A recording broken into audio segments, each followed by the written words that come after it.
Bon Nadal, bones festes, sobretot avui dia familiar, moltes famílies s'ajunten per dinar, amics, amistats, bé, i els que esteu sols, tranquils.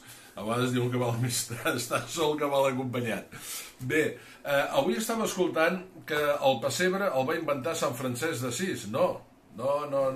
Sant Francesc d'Assís, en tot cas, va ser el propulsor de l'inventor dels pessebres vivents, però no del pessebre. El pessebre hem de dir que el significat com a tal és de menjadora i a la llarga ha vingut a significar que és la representació del naixement de Jesús.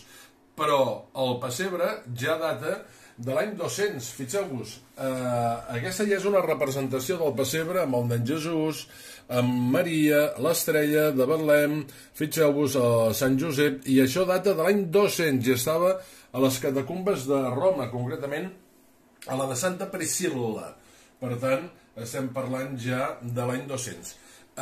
Després, fins i tot, al segle VII, amb una església de Roma, es va representar en una cova dins el naixement de Jesús. Per tant, l'inventor del pessebre no és Sant Francesc d'Assís. En tot cas, és el de els pessebres vivents. I el que va fer Sant Francesc d'Assís, i ho explica el seu biògraf, Tomàs de Celano, a la seva biografia, és representar el pessebre.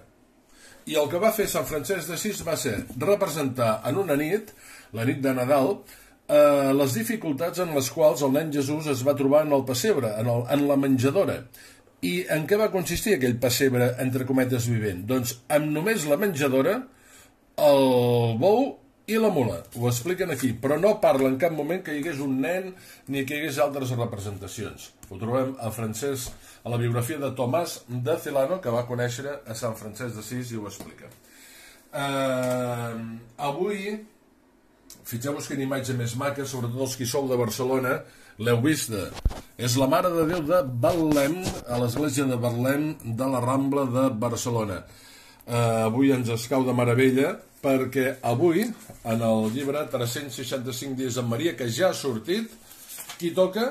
La Mare de Déu de Betlem. Per tant, si el teniu, ja el podeu començar a llegir.